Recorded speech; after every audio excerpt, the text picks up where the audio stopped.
Alors, c'est bon, on est live. Bonjour à toutes et à tous. Désolée pour... Bonjour. Bonjour Marie-Véronique. Désolée pour le petit retard. On a eu quelques problèmes techniques. Sinon, c'est pas drôle. Mais donc, ça y est, on est là et contente d'être avec vous. Le but de ce live, c'est d'être interactif. Donc, n'hésitez pas à écrire dans le chat si vous avez des questions sur le métier de Marie-Véronique. N'hésitez pas non plus à nous dire d'où vous nous écoutez. C'est toujours chouette.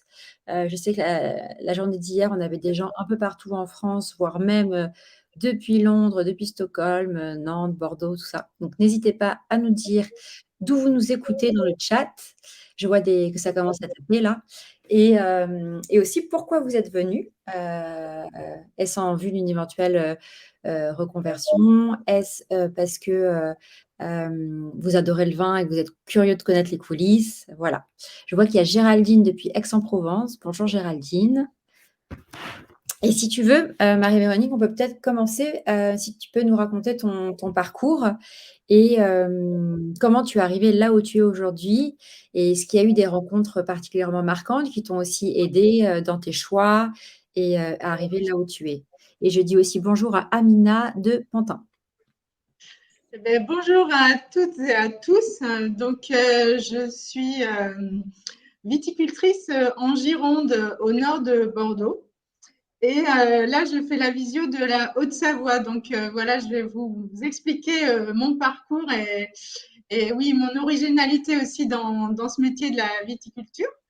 Tout d'abord, je voulais pas être agricultrice ni viticultrice au départ de mon orientation. C'est J'ai drôle. fait des études agricoles et je souhaitais être plutôt dans le conseil et le développement agricole, le développement durable déjà à cette époque, c'était dans les années 87-90. Et j'ai fait un BTS technique et gestion d'entreprise agricole. Et quelques mois après, je suis vite allée sur la formation agricole. J'ai une expérience de plus de 12 ans au lycée agricole de Bordeaux-Blanquefort. Je suis intervenue les 6 premières années de ma carrière à temps complet au lycée agricole, plus en formation adulte. Voilà, j'avais des viticulteurs qui avaient besoin de formation en gestion à l'époque. Et puis, j'ai été aussi vite responsable du BPREA, donc le brevet professionnel responsable d'exploitation agricole. Donc, pour accompagner les personnes qui voulaient s'installer, donc j'étais sur Bordeaux, plus en viticulture. Et j'ai aussi côtoyé tous les maîtres de stage, les grands châteaux. Ça m'a beaucoup inspirée. Après, en 93, il y a eu la succession familiale. Je suis issue d'une famille de viticulteurs. J'ai pris ma petite part. Bon, mes parents avaient vraiment une petite exploitation et il fallait la partager. Je suis partie avec 3 hectares de vignes et quelques hectares de prairies. J'ai fait ça en double actif, donc j'ai continué mon travail sur Bordeaux jusqu'à la naissance de ma deuxième fille. J'ai en même temps construit ma famille. Donc l'exploitation au départ en double actif et puis quelques années après, j'ai créé une société à deux. Là, ça a été aussi un élan pour continuer à s'agrandir. J'ai acheté des terres, planté des vignes. Mon vignoble n'était pas en bon état, je suis repartie un peu de zéro. J'ai pas eu les bâtiments, c'est ma sœur qui a eu les bâtiments, avec des projets de construction. D'abord un bâtiment agricole. Alors après, au niveau habitation, ça a été un peu compliqué. J'ai eu des refus de permis de construire puisque j'étais pas agricultrice à titre principal. Après, on a trouvé une ruine qu'on a retapée et pour pouvoir, voilà. Alors, j'ai agrandi le vignoble. Je me suis pas équipée en chai de vinification. J'étais en coopérative. Et après, j'ai beaucoup plutôt travaillé le côté terroir. Donc, j'avais des terres aussi pour faire de l'asperge. Donc, je fais pas que de la vigne. À ce jour, j'ai 19 hectares de vignes, donc en société à deux, et 3 hectares et demi d'asperges. J'ai été dans l'élan aussi des responsabilités professionnelles assez tôt, donc dans les jeunes agriculteurs, élus chambre d'agriculture, dans le développement agricole de mon territoire et aussi au niveau national. Donc, j'ai aussi beaucoup côtoyé les agriculteurs et agricultrices au niveau national et viticulteurs. Alors, c'est un métier assez challengeant malgré tout et en même temps où il faut beaucoup de prudence. Parce que on est aussi souvent dans des élans d'agrandissement, de productivité. Et moi, de ce côté-là, j'ai vraiment axé mon entreprise. Bon, 19 hectares de vignes dans le Bordelais, c'est pas beaucoup non plus. Voilà, les exploitations sont plutôt à 50 voire 100 hectares. Donc moi, je suis vraiment restée sur un côté humain, des parcelles à taille humaine et voilà. Mais ça n'a pas empêché à un moment donné que j'étais aussi fatiguée. J'ai dû vraiment me repositionner. Parce qu'on est quand même sur des travaux physiques assez importants. Et puis en agrandissant son exploitation, alors mon expérience de chef d'entreprise entre 93 et aujourd'hui 2023, mes journées ne sont plus du tout les mêmes. Puisque au début, voilà, j'étais dans l'élan de planter des vignes, tout créer, une clientèle, même si je vinifie pas, je reprends quelques bouteilles et je vends en vente directe, animer mon exploitation. Donc, je suis un de mes moteurs, c'est la créativité.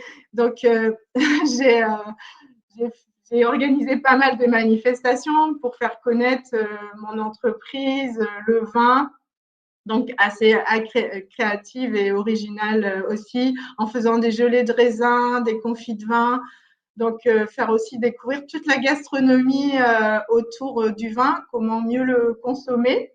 Donc, je fais beaucoup de dégustations. J'aime bien la dégustation, la faire partager, la faire connaître, comment on pratique la dégustation. Voilà. Et puis donc, ce qui a changé, donc c'était de rencontrer un milieu agricole et viticole assez fatigué. Et j'ai fait un premier bilan de compétences en 2014. Ce qui m'a fait changer aussi, c'est de découvrir l'ergonomie. J'ai une ergonome, Josiane Voisin, qui m'a ensuite, ça m'a aiguillé ce bilan de compétences sur un diplôme universitaire en ergonomie. Et j'ai fait mon stage en Haute-Savoie. Alors, il a plus été axé sur les risques psychosociaux, donc avec le sujet des suicides et de la pénibilité du travail chez les éleveurs. Et donc, un travail pour aider. Alors, je voulais d'abord travailler sur mon exploitation, mais finalement, je me suis laissée embarquer à aider les autres dans un premier temps.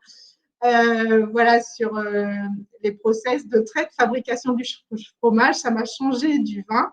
Mais en même temps, en étant à distance de mon exploitation, j'ai beaucoup travaillé la délégation du travail. Donc, depuis les années 2000, j'ai commencé à embaucher. Et de plus en plus, des personnes au départ qui n'avaient pas de formation en agriculture. Donc, mon côté pédagogie a beaucoup fonctionné dans mon entreprise où j'ai été là sur ces dernières années sur la fidélisation de mon équipe et la qualification de mon équipe. Donc, une grande progression pour moi sur cette qualité, sur cette fonction de manager avec une équipe. Et ensuite, le fait d'être à distance, aussi avec l'ARACT Nouvelle-Aquitaine, j'ai découvert toute la dématérialisation. Et donc, je reste en Haute-Savoie pour vendre mes produits et pour communiquer et être plus proche de ma clientèle. Voilà, j'ai aussi envie d'être plutôt pendant un certain temps, comme beaucoup de viticulteurs, j'ai traversé la France, fait beaucoup de salons sur la Bretagne, Paris, etc. Mais j'avais vraiment envie aussi de me poser et d'être plus proche de la clientèle sur développer des choses un peu différentes. Donc voilà, je reste sur la Haute-Savoie pour le moment pour fidéliser aussi une clientèle et avoir une connexion un peu différente. Super. Voilà. Donc, Merci. je veux bien voilà, continuer à répondre aux questions aussi parce que mon parcours est assez riche en responsabilité Oui, professionnelle sur la qualité des vins, les AOC, sur toutes les pratiques environnementales. Donc, je suis haute valeur environnementale. J'ai fait des bilans carbone. Je sais pourquoi je ne suis pas en bio. Voilà. Et je me suis vraiment aussi spécialisée dans le développement durable avec une partie économique, une partie environnementale et une partie sociale. Voilà, Super. c'est aussi un plan de relance. Merci beaucoup, Marie-Véronique. Je vois que le temps passe et il y a déjà plein de questions. Ah, Et donc, je vais te les... Mais c'est génial et c'est hyper riche ton parcours. Et effectivement, vu que ça s'est étalé sur un laps de temps assez long, avec toutes les mutations qu'on connaît sur le secteur, les enjeux, parce que ça a énormément changé. Et comme tu le dis, hein, ton métier, entre au début et maintenant, enfin, tu en as eu 15, quoi. ouais, Euh, du coup, je vais te poser des questions. Je veux bien, si on peut essayer de faire des réponses pas trop longue, parce que malheureusement, on n'a qu'une demi-heure. ouais, je sais. On pourra essayer de prendre le plus de questions possible. Alors, les premières questions qui me sont venues, et je sais que c'est dur parce que rien que cette question-là, on pourrait y passer le live, c'est, et tu l'as rapidement évoqué, c'est le lien entre vin et développement durable. Comment toi, tu adresses la problématique? Alors, elle a beaucoup de sens puisque le développement durable, c'est sur alors donc le volet pratique. Donc voilà, il y a de l'herbe dans mes vignes. C'est pas un petit jardin comme dans les années 2000 où on travaillait la terre, etc. Depuis 2 ans et demi, j'ai repris aussi la formation agricole. Je me suis vraiment replongée dans tout ce qui est agroécologie pour adapter ma pratique avec le changement climatique.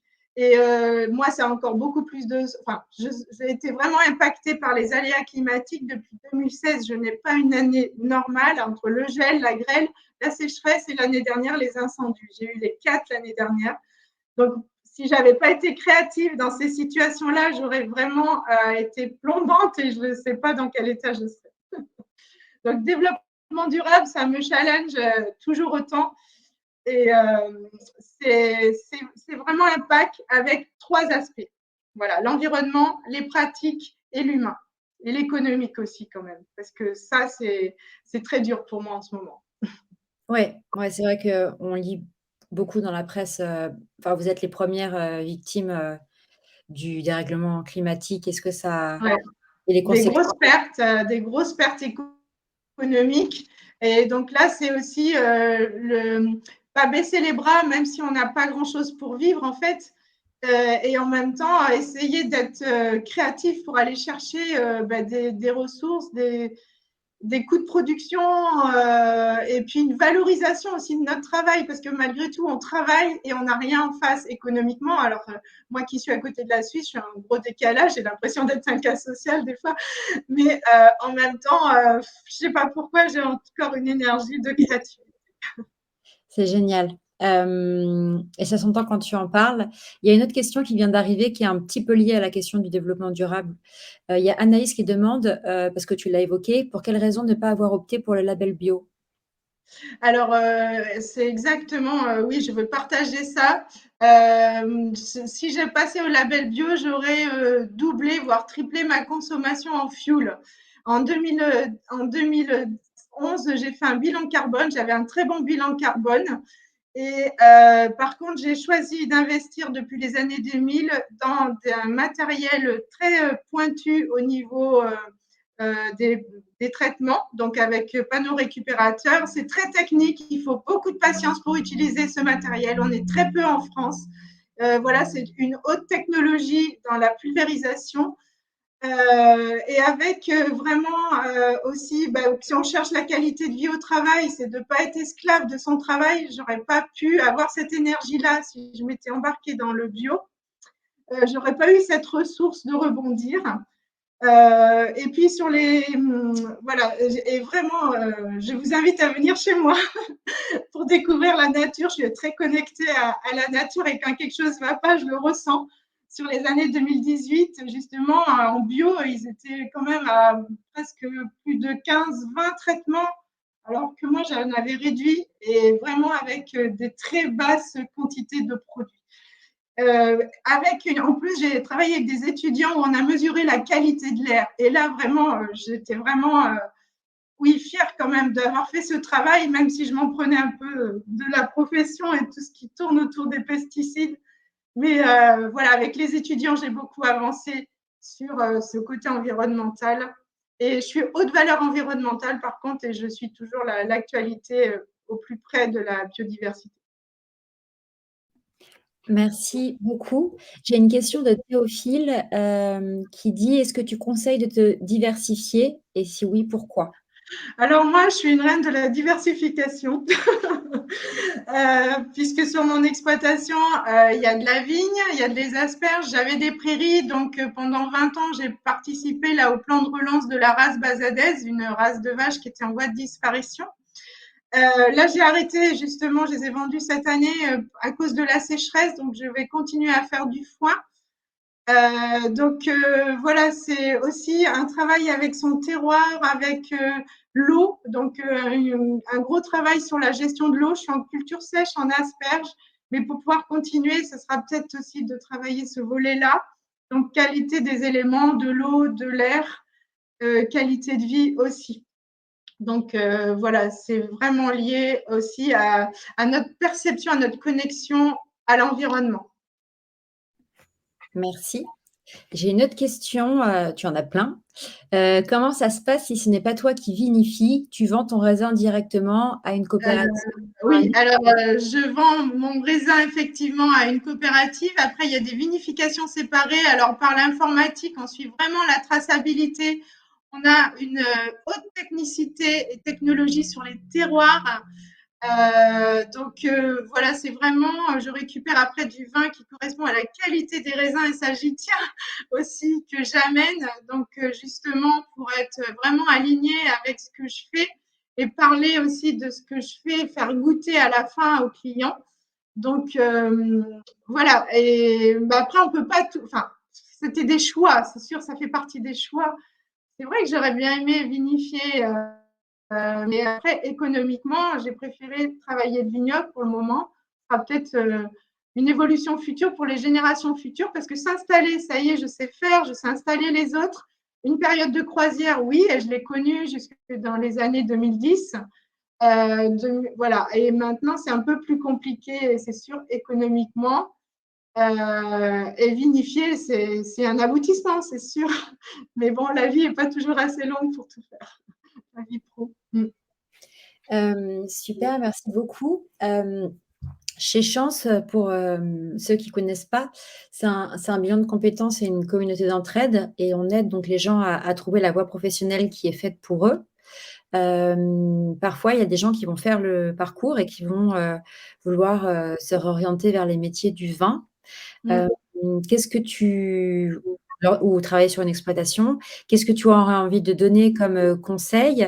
Parce qu'à la fois, c'est un métier passion qui donne envie, à la fois, c'est une réalité, qui peut être difficile. Ouais. Qu'est-ce que tu aurais envie de dire aux gens qui, à 30-40, envisagent de se réorienter vers ces métiers-là? Oui, j'ai beaucoup, en fait, mes stagiaires, j'ai repris la formation adulte aussi ici en Haute-Savoie. Donc, c'est vraiment ce public-là qui se reconvertit. Donc, j'ai beaucoup de mes stagiaires qui se sont installés et c'est devenu mes collègues, quoi. Donc, les compétences qu'on a à avoir. Bon, déjà, il faut vraiment être motivé par ce qu'on veut faire. C'est aussi développer, avoir une capacité de visualisation de l'avenir. Donc, le vin, c'est aussi quand même des cultures pérennes. Donc, c'est-à-dire que quand on plante une vigne, il faut déjà attendre 3 ans pour récolter. Et ensuite, ben, moi, en ce moment, je vends du 2016. Donc, je veux dire qu'il faut aussi de la patience pour vendre son produit. Donc, c'est une construction mentale qui est un petit peu en décalage avec le monde d'aujourd'hui où ça doit aller vite. Et donc, c'est un travail de longue haleine. Et en même temps, moi, je suis aussi dans l'énergie du printemps. Donc, de toute façon, il y a des choses qui peuvent aussi aller vite, justement par la vente, par la gestion de son équipe et être dans le mouvement de la communication, de l'organisation. Parce qu'en plus, on n'a jamais une année pareille. Donc, c'est sa capacité d'adaptation, sa capacité donc à voir à court terme, moyen terme et long terme quand on construit un projet. Et puis, c'est aussi prendre le temps quand même, justement, alors cette temporalité, je l'ai prise en ce moment, je fais un bilan de compétences chez Chance pour vous dire, parce que justement, j'en suis encore à m'orienter finalement. Donc, justement, je vois les gros décalages parfois entre la formation initiale ou la formation dans les projets et ce qu'on vit sur le terrain. Donc, on a besoin de professionnels dans nos formations et c'est ce que je voudrais continuer à apporter si on m'en laisse la capacité parce que c'est pas facile. Justement, il y a toutes ces a priori sur les agriculteurs fatigués, épuisés, toujours en retard. Non, c'est pas vrai. Mince, arrêtez, parce on peut être aussi de l'avant, être vraiment en connexion avec ce qui se passe au niveau changement climatique. On a aussi des idées pour apporter pour ces changements. Voilà, et moi, j'ai besoin de communiquer là-dessus parce que ça bouillonne. Et c'est aussi, voilà, allez-y, mais avec des accompagnements. Et voilà, peut-être que c'est la formation de coach qu'il faut que je fasse, mais peut-être que c'est autre chose, c'est sur la formation. Et en même temps, pour ceux qui veulent y aller, il faut aller voir sur le terrain. Voilà. Et on a besoin de la formation initiale, des compétences, de l'expérience des autres, de faire son propre chemin, s'aligner aussi suivant le terroir où vous allez vous installer, suivant vos capacités de gestion en dimension d'entreprise, en équipe aussi. Et puis, le distanciel, moi, je trouve que ça nous ouvre des portes quand même, justement, pour pouvoir bouger en même temps et rester connecté à son terroir, à son équipe, à son entreprise.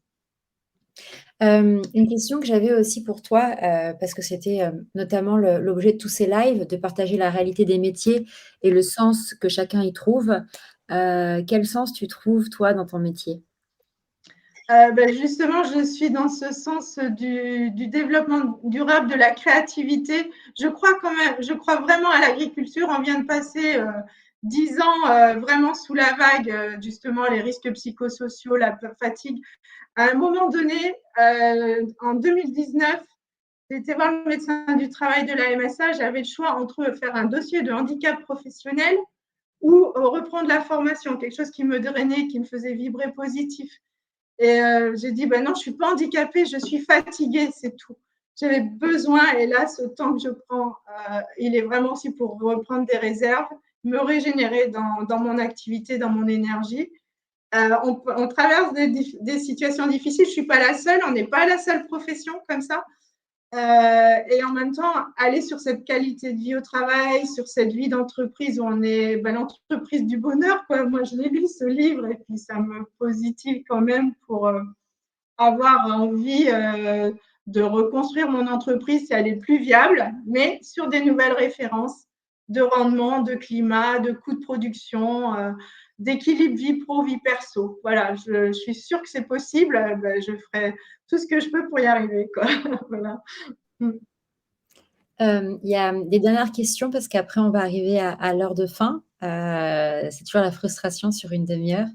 Il y a Léna et Théophile qui demandent: «Quelle formation conseilles-tu et quelles sont pour toi les qualités indispensables si on veut devenir viticulteur?»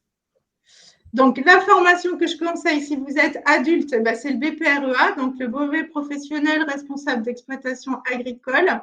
Les qualités à avoir, donc ce BPREA, il est très bien conçu, je le connais par cœur depuis que j'y baigne. Donc, il est individualisé, il y a des tests au départ suivant vos parcours. Donc, si vous êtes plus gestionnaire, vous aurez moins de compta.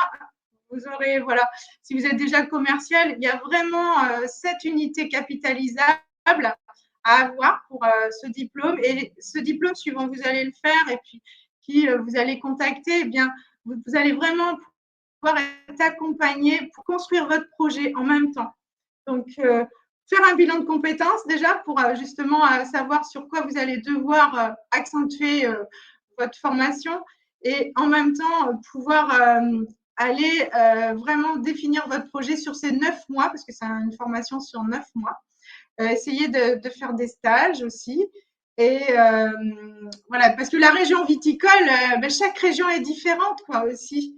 Même si le métier de travail de la vigne est le même, chaque région a son identité, a sa façon de travailler. Donc, après, c'est une aventure humaine, je pense aussi. Donc, il faut avoir aussi envie d'aller vers les autres. Parce que vendre du vin, c'est pas facile de notre époque, en France notamment. Mais en même temps, c'est aimer le contact, aimer se connecter à la fois à la nature et aux autres.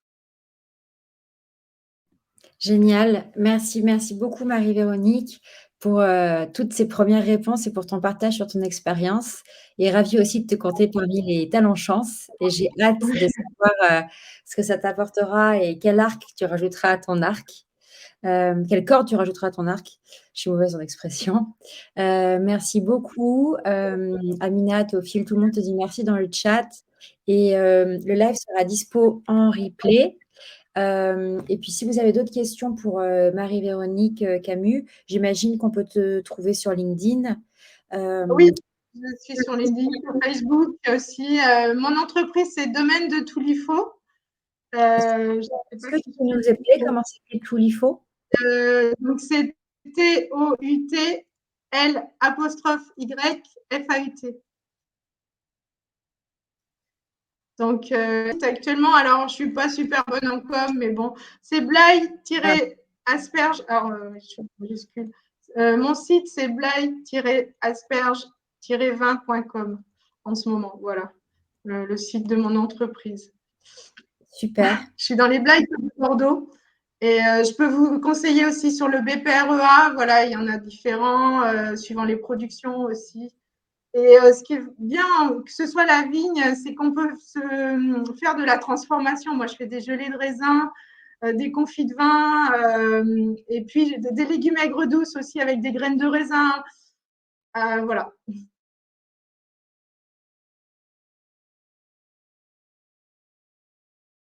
C'est fini.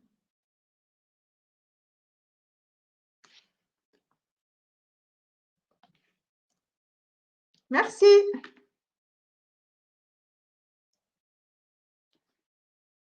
Oups, pardon Marie-Véronique, j'ai été exclue de la plateforme par erreur. Encore merci pour tout et le live sera Merci à vous. replay. À bientôt. À bientôt. Au revoir. Au revoir.